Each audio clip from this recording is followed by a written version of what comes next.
The letter trembled in my hands, its contents threatening to shatter the peaceful life I'd built. I read it again, hoping the words would somehow rearrange themselves into something less devastating. They didn't. "Sarah?"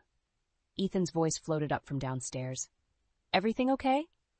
I swallowed hard, stuffing the letter into my pocket. "Fine, honey. Just sorting through some old papers." The lie tasted bitter on my tongue. Ethan and I had always prided ourselves on our honesty.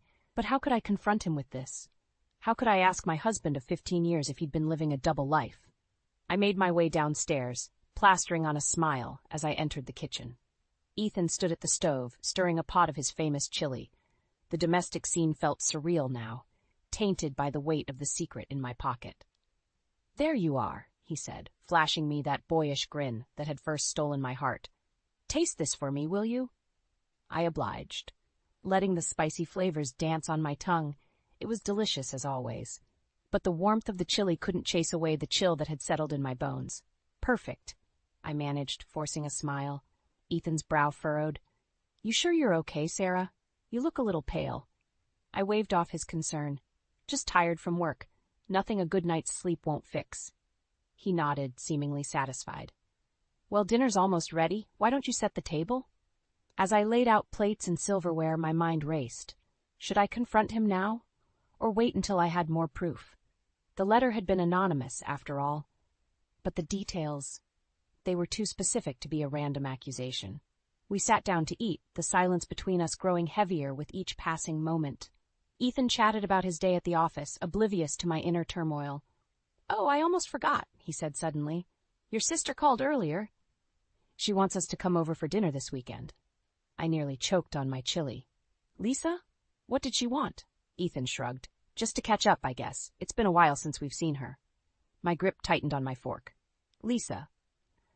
Of course she'd be involved in this somehow. Our relationship had always been strained, but this was a new low, even for her. "I don't think that's a good idea," I said, my voice sharper than I intended. Ethan looked up, surprised. "Why not?"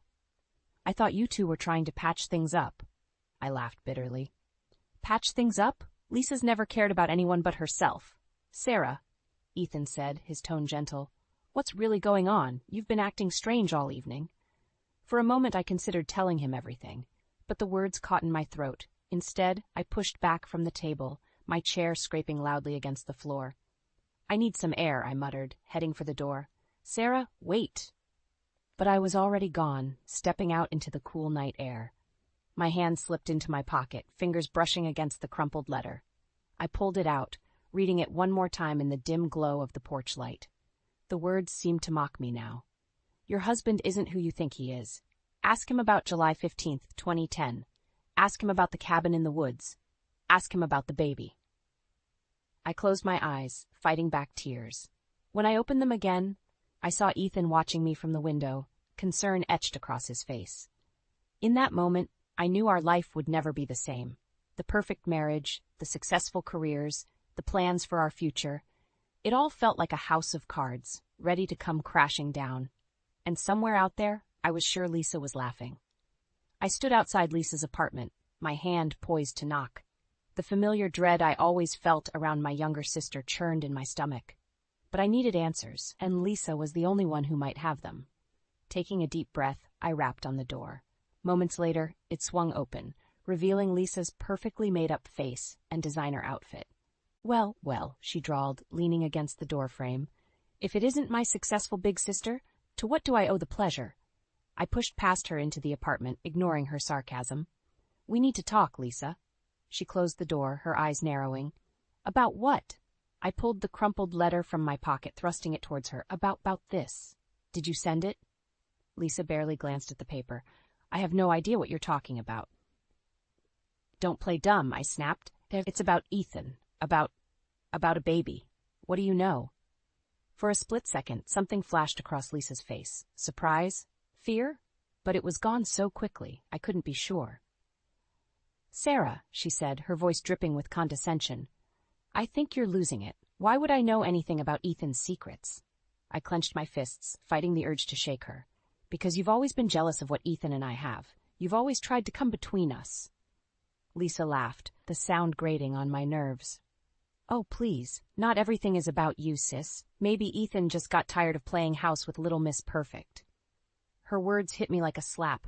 What's that supposed to mean? She shrugged, moving to pour herself a glass of wine. Nothing. Just that maybe there's more to your precious husband than you know. I watched her, my suspicion growing. You do know something, don't you? Tell me, Lisa, what happened on July 15th, 2010? The wine glass froze halfway to her lips. What? July 15th, 2010, I repeated. The cabin in the woods, the baby. What do you know? Lisa set down her glass, her composure slipping. I don't know what you're talking about, but I could see the lie in her eyes. You're protecting him, I realized. Why? What hold does Ethan have over you? Get out, Lisa hissed, her face flushing. You're crazy, Sarah. Always have been. Always will be. I stood my ground. Not until you tell me the truth. Lisa's eyes darted around the room, like a cornered animal. Then suddenly she lunged for her phone on the coffee table. What are you doing? I demanded. Calling Ethan, she spat. He needs to know how unhinged his wife has become. I moved without thinking, grabbing her wrist. Don't you dare. We struggled for a moment, Lisa's manicured nails digging into my skin. In the scuffle, a framed photo on the side table crashed to the floor. We both froze, staring at the shattered glass. And that's when I saw it. A glimpse of a photo I'd never seen before, half hidden under the broken frame. I bent down, my heart pounding. It was a picture of Lisa and Ethan. They were standing in front of a small wooden cabin, Ethan's arm around Lisa's waist, and Lisa was holding a baby. The room spun around me as I picked up the photo with trembling hands. What is this? Lisa's face had gone pale. Sarah, I can explain. But I was already backing away, the truth hitting me like a tidal wave. My sister. My husband. A secret child. How could you? I whispered, my voice breaking. Lisa reached for me, her eyes pleading. Sarah, please. I shoved past her, stumbling out of the apartment. The last thing I heard was Lisa's voice calling after me. Sarah, wait, you don't understand. But I understood all too well. As I ran down the stairs, clutching the damning photo, I realized that everything I thought I knew about my life had been a lie. And the worst part? This was only the beginning. The drive to Ethan's parents' house was excruciating. I gripped the steering wheel, my knuckles white, as Ethan chatted about work beside me. How could he act so normal when our world was crumbling? Sarah? Ethan's voice broke through my thoughts. You missed the turn. I jerked the wheel, making a sharp U-turn. Sorry, I was distracted. Ethan frowned. You've been distracted a lot lately. Is everything okay? I wanted to scream, to confront him about the photo, about Lisa, about everything, but not here, not now. I'm fine, I lied. Just stressed about work. We pulled into Lyle and Martha's driveway, the familiar two-story colonial looming before us. I'd always felt welcome here, but today the house seemed to hold secrets of its own. Martha greeted us at the door, her smile warm but her eyes sharp. Sarah, dear, and Ethan, my boy. Come in, come in. As we stepped inside, I noticed Martha's gaze lingering on Ethan, a silent exchange passing between them. My suspicion deepened. Lyle emerged from his study, clapping Ethan on the back. Good to see you, son. Sarah, you're looking lovely as ever. We settled in the living room, making small talk about work and the weather. But there was an undercurrent of tension, like a live wire running beneath the polite conversation. So, Martha said, setting down her teacup, when are you two going to give us some grandchildren? The question hit me like a punch to the gut. I saw Ethan stiffen beside me. Mom, he said, his voice strained, we've talked about this. Sarah and I are focused on our careers right now. Martha's eyes narrowed. But surely you want children, Ethan. You've always been so good with kids. Something in her tone made me sit up straighter. What do you mean, Martha? She waved a hand dismissively. Oh, you know, he's always been a natural with children. Remember that summer you spent volunteering at the youth camp, Ethan? Ethan's face had gone pale. That was a long time ago, Mom. Summer camp? I asked, my heart racing. When was this? Oh, must have been, 2010? Martha said, her eyes never leaving Ethan's face. 2010. The year from the letter. The year in the photo with Lisa and the baby. Ethan never mentioned a summer camp, I said, fighting to keep my voice steady. Lyle cleared his throat. Perhaps we should change the subject. No, I interrupted, turning to Ethan. I'd love to hear about this camp. Was it near a cabin in the woods by any chance? The room went deathly silent. Ethan's face was a mask of shock and guilt. Martha set down her teacup with a clatter. "I think I need some fresh air," she announced, hurrying out to the patio. I stood up, my legs shaky. "I'll join you, Martha." Outside, the cool air did nothing to calm my racing heart. Martha was leaning against the railing, her back to me. "You know, don't you?" I said quietly. "About Ethan and Lisa. About the baby." Martha's shoulders sagged. She turned to face me, her eyes brimming with tears. "Oh, Sarah, I'm so sorry. We never meant for you to find out like this." "So it's true," I whispered, my world shattering around me. Martha reached for my hand, but I pulled away. "It's complicated, dear. There's so much you don't understand." "Then help me understand," I cried, my voice rising. "Tell me the truth, Martha, all of it." She opened her mouth to speak, but before she could, the patio door slid open. Ethan stood there, his face a mix of fear and resignation. "No, Mom," he said quietly. "I'll tell her. It's time Sarah knew everything." As I looked between them, I realized that whatever Ethan was about to say would change my life forever, and there was no going back. I stormed into my parents' house, my emotions a volatile mix of anger and desperation. The confrontation with Ethan and his parents had left me reeling, and I needed answers. Real answers from the people who had raised me. "Mom? Dad?" I called out, my voice echoing through the familiar halls. My mother appeared from the kitchen, wiping her hands on a dish towel. "Sarah? What's wrong, honey? You look upset." Dad emerged from his study, his brow furrowed with concern. "Is everything all right?" I laughed bitterly. "No, everything is not all right. I need to talk to you both, now." We gathered in the living room, the tension palpable. I paced back and forth, trying to gather my thoughts. "Sarah, you're scaring us," Mom said softly. "What's going on?" I took a deep breath, then plunged in. "I know about Ethan and Lisa. I know about the baby." The color drained from both their faces. Dad's hand tightened on the armrest of his chair. What are you talking about?" Mom stammered. "Don't," I snapped. "Don't lie to me. Not anymore. I found a photo of them together with a baby at some cabin. And Ethan's parents, they know something too. I want the truth. All of it."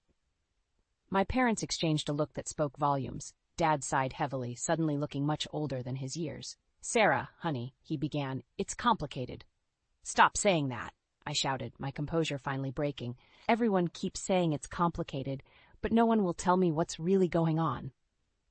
Mom reached out to me, but I jerked away. "We were trying to protect you," she said, her voice trembling. "Protect me?" I scoffed. "By lying to me for years? By letting me marry a man who had a child with my own sister?" Dad stood up, his face grave. "It wasn't like that, Sarah. At least she was in trouble. Ethan was trying to help." "Help?"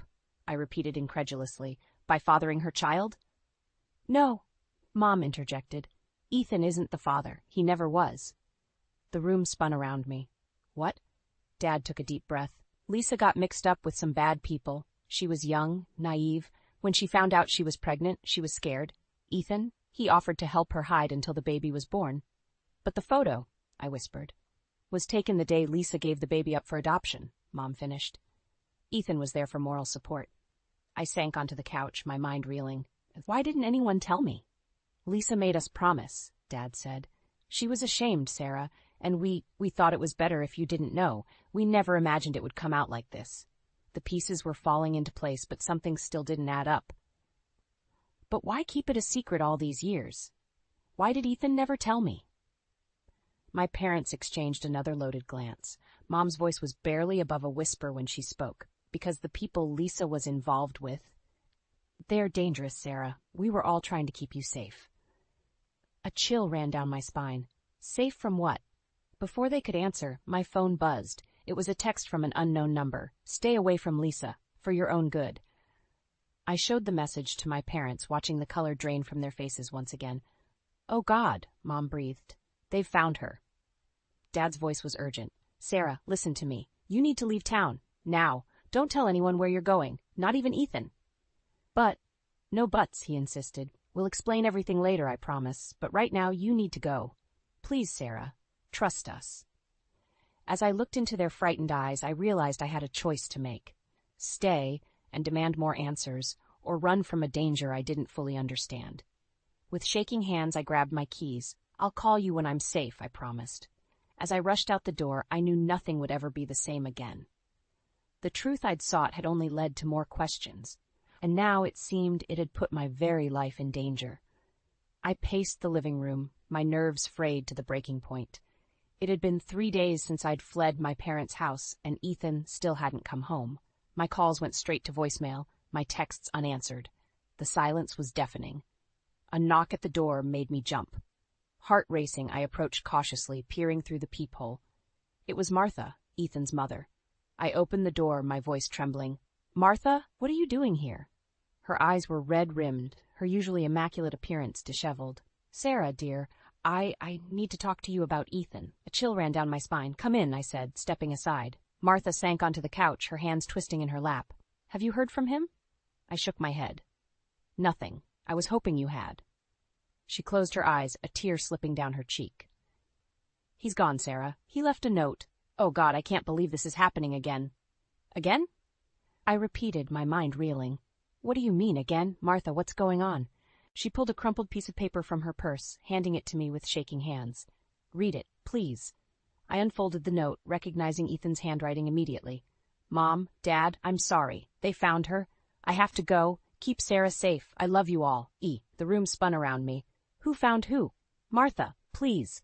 I need to understand what's happening." Martha's voice was barely above a whisper. "It's happening all over again, just like with Lisa." "Lisa?" I said, my voice rising. "What does she have to do with this?" Martha looked up at me, her eyes filled with a mixture of fear and resignation. "Everything, Sarah. Lisa is at the center of it all." She took a deep breath, then began to speak. "Years ago, before you and Ethan were married, Lisa got involved with some very dangerous people. A criminal organization. She thought she was in love, but she was being used." I sank into a chair, my legs no longer able to support me. "Go on," I whispered. "When she realized she was pregnant, she came to Ethan for help. He hid her at the cabin, helped her give the baby up for adoption. We thought it was over, that she was safe. But now they've found her," I finished, the pieces finally falling into place. Martha nodded. "And Ethan? Oh, Sarah, he's always felt responsible. He couldn't save her then, but now." "He's gone after her," I said, the realization hitting me like a punch to the gut. Just then, my phone buzzed. Another text from the unknown number. "Time's up. Choose a side." I showed it to Martha, watching the color drain from her face. "Oh, God," she whispered. "Sarah, you need to leave. Now, it's not safe here anymore." But as I stared at the message, something inside me snapped. I was tired of running, tired of being kept in the dark. "No," I said, my voice stronger than I felt. "I'm not going anywhere. It's time I faced this head on." Martha's eyes widened. "Sarah, you don't understand. These people, they're dangerous." "I don't care," I interrupted. "Ethan's out there, risking his life for my sister. I can't just sit here and do nothing."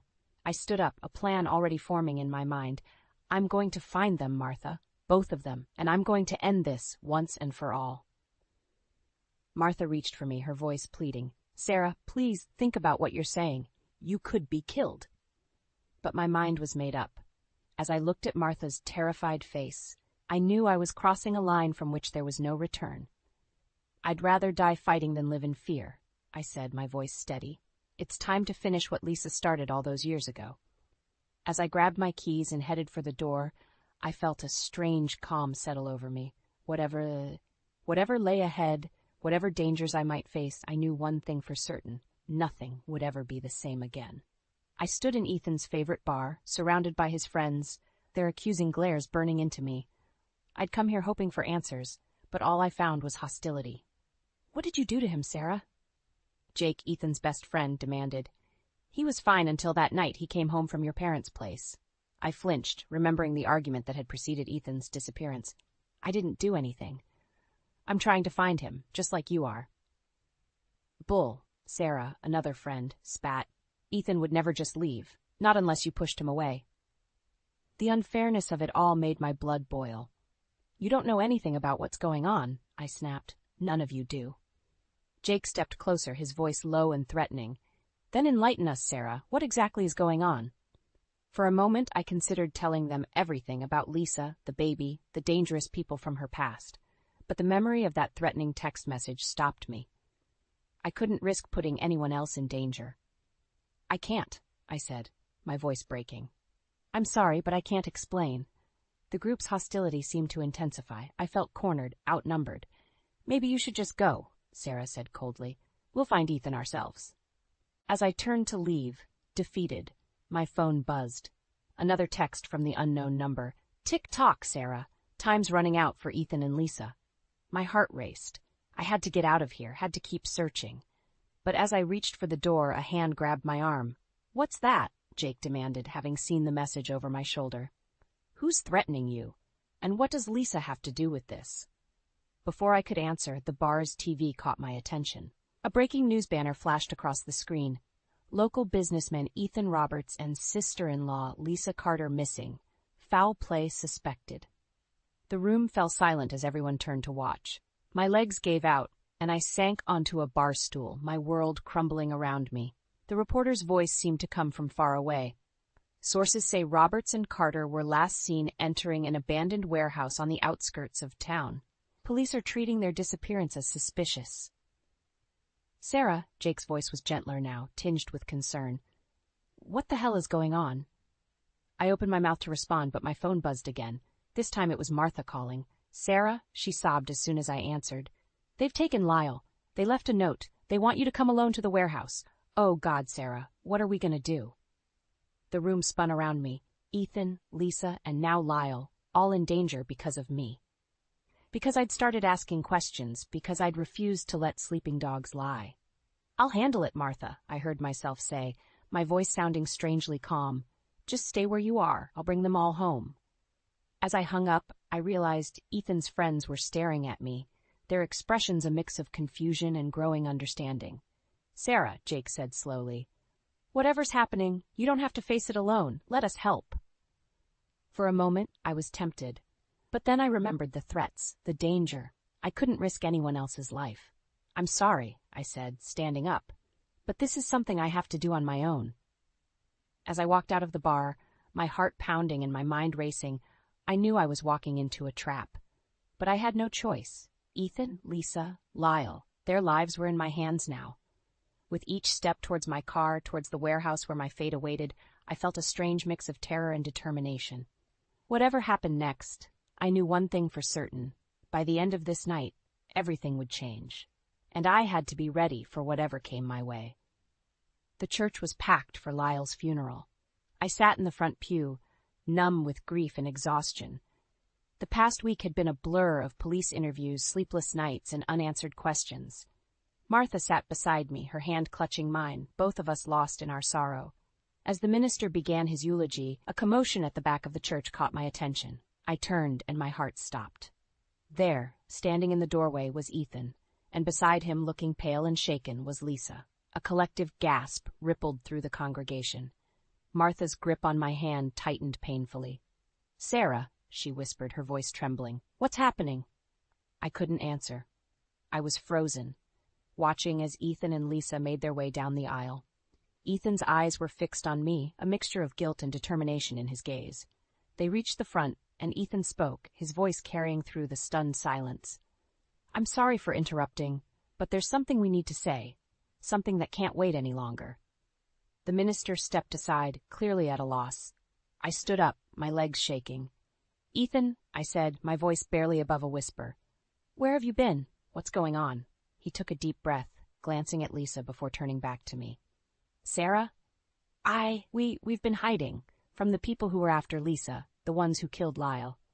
A murmur ran through the church. I felt like I was in a nightmare, unable to wake up. "But that's not all," Lisa chimed in, her voice small and frightened. "Ethan and we've been—" "No," I said, shaking my head. "Don't say it. Please, don't say it." But Ethan pressed on, his words like daggers to my heart. "We've been having an affair, Sarah. It started when I went to help Lisa hide. I'm so sorry. We never meant for it to happen, but—" The world tilted around me. I heard Martha's shocked gasp, felt the weight of everyone's stares. But all I could focus on was the crushing pain in my chest. "How could you?" I whispered, tears streaming down my face. "After everything we've been through, how could you do this?" Ethan reached for me, but I jerked away. "Sarah, please. You have to understand. We were scared. We thought we were going to die. It just happened." Lisa stepped forward, her eyes pleading. "Sarah, I know you must hate me, But we need your help. The people who killed Lyle, they're still after us. We don't know who else to turn to." I laughed bitterly, the sound echoing through the church. "You betray me in the worst possible way, and now you want my help. How dare you?" But even as the words left my mouth, I knew I couldn't turn them away. Not with killers on their trail. Not with Lyle's death still unsolved. Martha stood up, her voice shaking with anger. "Get out, both of you. How dare you come here to Lyle's funeral with this betrayal?" Ethan's face crumpled. "Mom, please." We didn't know where else to go. Suddenly, the church doors burst open.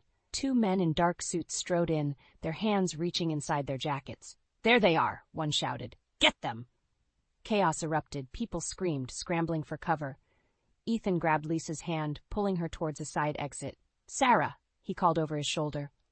"Please, help us." As gunshots rang out, shattering the stained glass windows, I found myself faced with an impossible choice.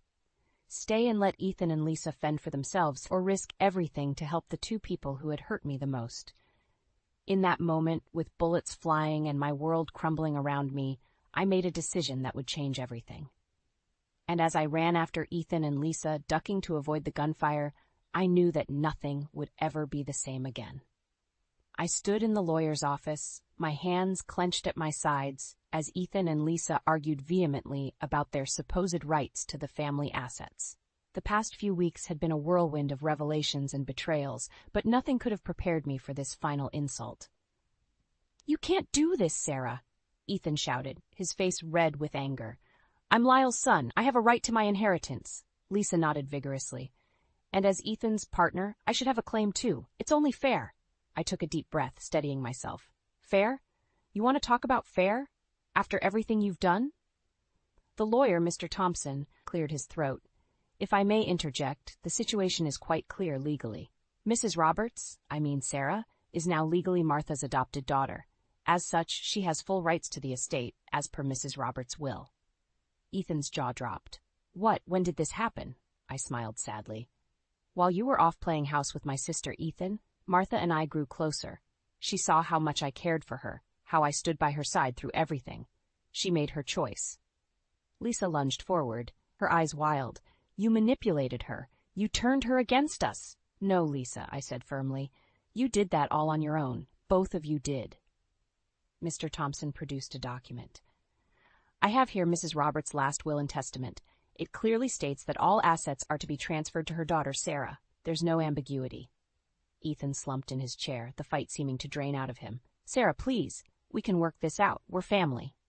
I felt a surge of strength I didn't know I possessed. "No, Ethan. We were family. You and Lisa destroyed that when you betrayed me, when you lied, when you put your own selfish desires above everything else." "What about forgiveness?" Lisa pleaded. "Isn't that what family does?" I turned to her, my voice steady. "Forgiveness is earned, Lisa, and neither of you has done anything to deserve it." Just then, the office door opened and Adam walked in. My rock, my support through this entire ordeal. He came to stand beside me, his hand on my shoulder. "Is everything okay here?" he asked, his eyes never leaving Ethan and Lisa. I nodded, drawing strength from his presence. "Yes, we're just wrapping up." Ethan's eyes narrowed. "Who's this?"